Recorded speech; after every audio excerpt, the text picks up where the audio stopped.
झारखंड अगले 30 साल या 50 साल के बाद कैसा दिखे, यहाँ की शहरी जनसंख्या जहाँ रहे वहाँ क्या फैसिलिटी उनको मिले। दरअसल अब इस बातों का ख्याल झारखंड की हेमंत सरकार रख रही है और उन्होंने कई निर्णय लिए हैं कि आगे जहाँ पे कॉलोनियाँ बस रही हो वहाँ के ऐसे ना हो कि सड़कें पतली हो, वहाँ पाइपलाइन ना हो, वहाँ पे बिजली का खंभा ना लग पाए, क्योंकि ऐसा होता है कि ज़मीन जब बिकती है तो बेतरतीब तरीके से वहाँ प्लॉटिंग कर दी जाती है। अब झारखंड सरकार चाहती है कि उसमें हस्तक्षेप करे। इसको मोटा मोटी ये समझिए, जब आप नगर निगम में या नगर परिषद के क्षेत्र में ज़मीन खरीदते हैं तो आपको नक्शा पास कराना पड़ता है, तो आपको पता होता है कि इतना सड़क है, इतना सब कुछ है। लेकिन अब एक फैसला किया गया है कि इनके अलावा भी जो नगर परिषद, नगर पंचायत या नगर निगम के बाहर की जो ज़मीन है उसमें भी सरकार का हस्तक्षेप रहेगा और सरकार देखेगी। क्या है पूरा मामला, हमारे साथ बातचीत करने के लिए नगर विकास मंत्री सुदीप जी हैं। सुदीप जी, ये कॉन्सेप्ट तो बहुत शानदार है आपका, लेकिन इसको थोड़ा आसान भाषा में पब्लिक को बताइए कि सरकार की मंशा क्या है। देखिए, ये एक दूरगामी सोच के तहत उठाया हुआ कदम है, चूँकि हम लोगों ने देखा है कि अर्बनाइजेशन या शहरीकरण झारखंड में भी उसी लगभग गति से हो रहा है जिस देश में, जैसे पूरे देश में हो रहा है। अलग अलग आंकड़े हैं, मोटे तौर पर कुछ आंकड़े तो यह बताते हैं कि झारखंड की 31% आबादी शहरी इलाकों में बस रही है, रह रही है। परेशानी क्या आ रही थी? परेशानी ये आ रही थी कि निगम क्षेत्र या नगर परिषद क्षेत्र से तुरंत बाद की ज़मीनें, ग्रामीण इलाकों की ज़मीनें बड़े पैमाने पर बिकती हैं। दूर दराज के लोग आकर वो सस्ती ज़मीनों को खरीदते हैं और ये निजी बिल्डर या निजी भवन व्यवसायी जब इसको बेचते हैं तो वो नागरिकों की सुविधाओं का ध्यान नहीं रखते हैं।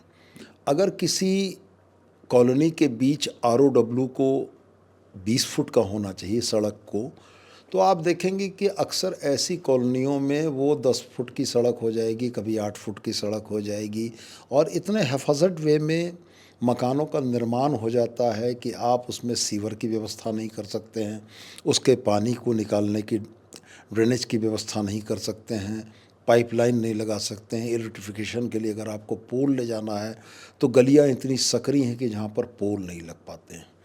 तो इन तमाम चीज़ों के विसंगतियों के निराकरण के लिए कल हम लोगों ने एक हाई लेवल बैठक की थी नगर विकास के तमाम पदाधिकारियों के साथ और मोटे तौर पर इस बात पर एक सैद्धांतिक सहमति बनी कि रांची में RRDA बना हुआ है, Ranchi regional area development authority. इसी की तर्ज पर पूरे राज्य के 48 अन्य ULBs में हम लोग एक रीजनल एरिया डेवलपमेंट अथॉरिटी बनाएंगे। ये अलग अलग शहरों में अलग अलग लेवल में होगी। हमारे झारखंड के जो Tier 1 सिटीज़ हैं उसमें निगम के बाहरी परिसीमा से 5 किलोमीटर की दूरी तक इस रीजनल एरिया डेवलपमेंट अथॉरिटी का कार्यक्षेत्र होगा।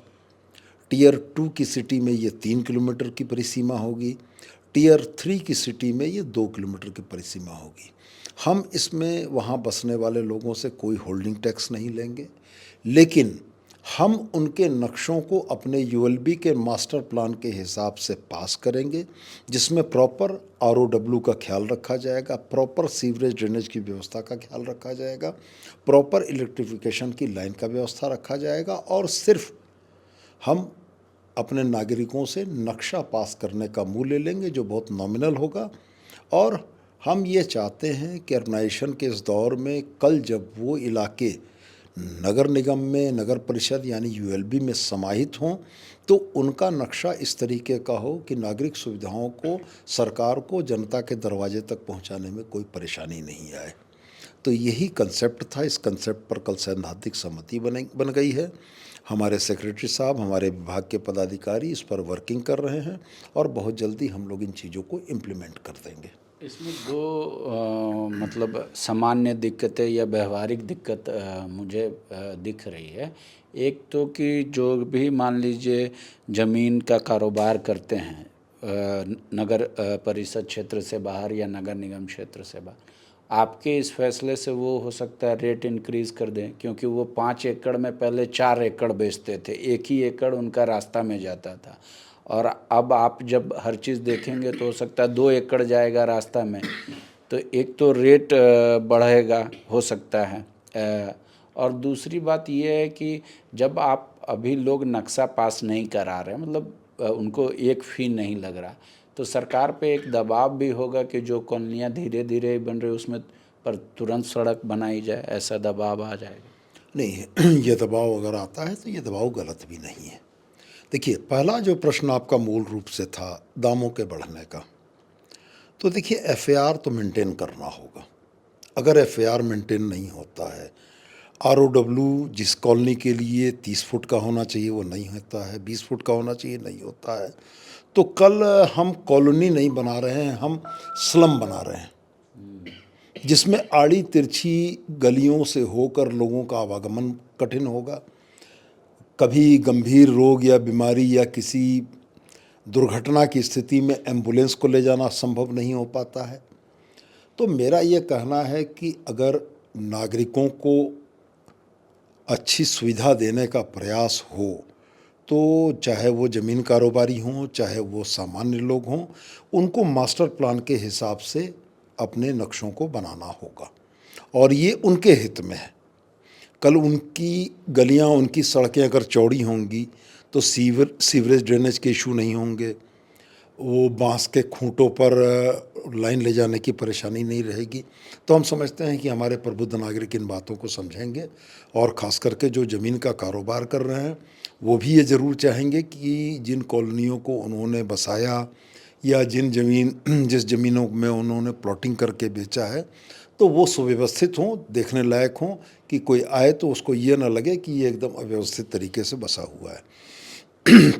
और सबसे महत्वपूर्ण ये है कि किसी भी नए कानून को जब तक वो लागू नहीं होता है तब तक लोगों के मन में थोड़ी भ्रांति रहती है, लेकिन जब वो लागू हो जाएगा तो लोगों के मन की भ्रांतियाँ दूर हो जाएंगी। ठीक है, लेकिन उनके अलावा एक झारखंड में ये सीएनटी और एसपीटी का मुद्दा है, और शहर के बाहर भी ऐसे कई जगह हैं जहाँ सीएनटी की ज़मीन पड़ रही है, लेकिन वहाँ लोग घर बना रहे हैं अपना, जिनका रैयत हो वो, या फिर दूसरे तरीके से, तो सरकार उस पर नक्शा तो पास करेगी नहीं, तो वो आपके दायरे में आएगा नहीं, ये भी एक समस्या आ सकती है। भूमि का स्वामित्व नगर विकास का काम नहीं है, लेकिन वह भूमि चाहे किसी भी प्रकृति की हो, मास्टर प्लान में उस भूमि के लिए जो भी चीज़ें पहले से तय होंगी, चाहे वो पार्क का एरिया हो, चाहे वो आरओडब्ल्यू का एरिया हो, चाहे वो अन्य कोई एरिया हो, इससे भूमि की प्रकृति पर कोई असर नहीं पड़ता है।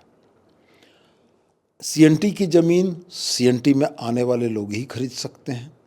कोई व्यक्ति अगर अपनी सीएनटी की ज़मीन किसी को बेचता है तो जाहिर तौर पर वो सीएनटी में आने वाले को बेचेगा, और जब वो नक्शा पास कराने आएगा तो हम जो मास्टर प्लान है उसके अनुरूप उसका नक्शा पास करेंगे। हमको इस बात से कतई फ़र्क नहीं पड़ता है कि उस ज़मीन की प्रकृति क्या है। स्वामित्व का निर्धारण सिविल कोड का काम है, स्वामित्व का निर्धारण सीएनटी का अनुपालन कराना वो प्रशासन का काम है, सरकार का काम है, वो देखेगी। हमारा काम है नागरिकों की सुविधाओं को उनके घरों तक पहुंचाना। ये कई बार तर्क होता है कि मतलब सीएनटी वहीं लागू हो जो मतलब फार्मिंग हो रहा हो उसी पे, इस तरीके की एक धारणा है पूरे झारखंड में।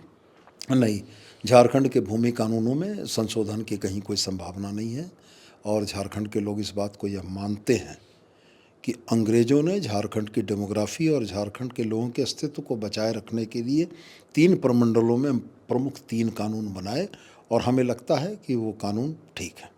गोल, जहां 27 वर्षों के सफर में 17,000 से भी अधिक छात्रों ने डॉक्टर एवं इंजीनियर बनकर भरे सफलता की ऊंची उड़ान, जहां साधारण छात्र भी झारखंड टॉपर्स बनकर बना रहे इतिहास। दूरदर्शी शिक्षाविद श्री विपिन सिंह के मार्गदर्शन में मेडिकल एवं इंजीनियरिंग के लाखों छात्रों के लिए आशा की किरण के रूप में गोल नेशंस लीडिंग इंस्टीट्यूट। बायोम सिर्फ मेडिकल प्रिपरेशन का संस्थान। बायोम से लगातार दूसरी बार नीट यूजी में 700 मार्क्स पार। 10th पास स्टूडेंट्स के लिए फाउंडेशन कोर्स, 11th पास स्टूडेंट्स के लिए फ्रेशर कोर्स और 12th पास स्टूडेंट्स के लिए टारगेट कोर्स 17 अप्रैल से शुरू हो रहे हैं। कॉल 7360066190 और visit Biome, circular road near women's college and Hinoo, Ranchi. thefollowup.in. Like, share and subscribe. www.thefollowup.in